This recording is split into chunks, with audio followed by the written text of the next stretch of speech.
સ્વાગત છે। સાબરકાંઠા જિલ્લાના ઈડર એપીએમસી માર્કેટમાં ખેડૂતોએ હોબાળો મચાવ્યો।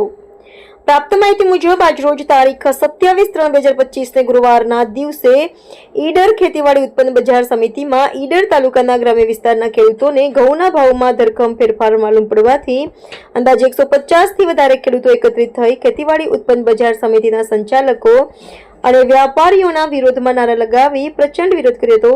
હલચલ ભારત ચેનલને જોતા રહો અને સબસ્ક્રાઇબ અને શેર કરતા રહો। रिपोर्टर अमित जोशी ईडर। जय जवान जय किसान। आज रोज तारीख 27/3/2025 ना रोज ईडर एपीएमसी मार्केट में ईडर तालुकाना तथा बीजा तालुकाओमांथी घऊं वेचाण करवा माटे हजारों साधनो लईने आवेला।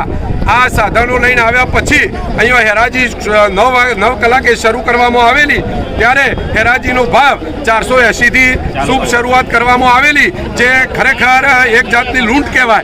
खेडूतो ज्यारे अहींया घऊं वेचवा आव्या तो हेराजी मिनिमम 550 થી ઉપરનો ભાવ પડવો જ જોઈએ કારણ કે બજારની અંદર ઘઉં નથી। અને બીજું કે અત્યારે લોખંડનો ભંગાર અથવા પ્લાસ્ટિકનો ભંગાર જે કચરામાં વીણે છે એનો પણ 25 રૂપિયા કિલો ભાવ છે। તો ઘઉં આ તો ખાવાની વસ્તુ છે, માણસનું જીવન ટકાવી રાખવાની વસ્તુ છે, તો એનો ભાવ ઊંચામાં ઊંચો મળવો જોઈએ। આમ તો મારી તો એવી વિનંતી છે સરકારને કે 700 રૂપિયાથી હરાજી થવી જોઈએ, પણ અમને કદાચ 700 રૂપિયા ના મળે તો 550 રૂપિયાથી હરાજી શરૂ થાય એ અમારી વ્યાજબી ખૂબ યોગ્ય માગણી છે।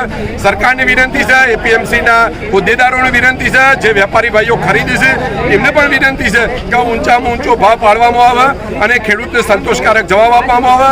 ખેડૂતનું ઘર 4 મહિના મહેનત કરીએ છીએ, ઠંડીમાં બરાબર તપીએ, ઠંડીની અંદર બરાબર રાત્રે 12 વાગે પણ ખેતીમાં પાણી વાળવું પડે છે। તાડ તડકો ઠંડી જોતા નથી, ભાવો ઊંચા થઈ ગયા છે। આજે બિયારણ લેવા જઈએ તો અમને 1100 રૂપિયા 20 કિલો બિયારણ મળે છે। આ ખરેખર યોગ્ય નહીં। જ્યારે વેચવા આવીએ તો અમને બહુ મુશ્કેલી છે।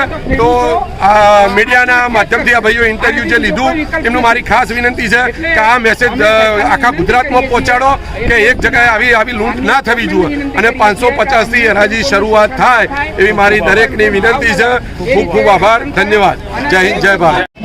આના માટે ઘઉંના નીચા ભાવનો કોઈ ઇસ્યુ જ નથી, પણ સરકારશ્રી સાહેબે સ્ટોક મર્યાદા મૂકી દીધી અને જે પ્રાઇવેટ કંપનીઓ જે હતી ખરીદવાવાળી જેવી કે આઈટીસી છે, અદાણી છે, બધી કંપનીઓને ખરીદીને સ્ટોક મર્યાદા નાખી દીધી। એટલે એના કારણે બીજી લોકલ બધા કોઈ માલ લેવાવાળું કોઈ છે નહીં અત્યારે હાલમાં, એના કારણે ભાવ નીચા પડે છે। જો સરકારશ્રી આઈટીસી કંપનીને બધાને સ્ટોક મર્યાદા છૂટ આપી દે તો બધા કરતાં ભાવ ઊંચા પડી શકે છે। ખેડૂતોનો ગઈકાલનો જે ભાવ હતો એમાં આજના ભાવમાં કેમ ડિફરન્ટ? હા, તો આપણે શુક્રવારથી આવતીકાલ શુક્રવારથી સ્ટોક મર્યાદા મૂકી દીધી અને ગઈકાલે એમપીની અંદર 48 ગાડીઓ પકડી સરકારે અને સીઝ કરી નાખ્યો માલ। એના કારણે વેપારી બધા ગભરાઈ ગયા છે। વેપારી ગભરાઈ ગયા છે, એમાં ખેડૂતોનું શું વાત છે? બીજા કોઈ પ્રાઇવેટ કંપની છે, બીજા કોઈ લેવાવાળા જ નથી સાહેબ આના માટે। જે પ્રાઇવેટ કંપનીવાળા જે હતા, આઈટીસી કંપની છે, એ બધી કંપનીઓ લેવાવાળા હતા, એ લોકો સ્ટોક સરકારે જે ટેકાના ભાવ જાહેર કર્યા છે એનાથી કેમ નીચા ભાવ હતા? સરકારશ્રીના ટેકાના ભાવથી ક્યાં નીચા છે?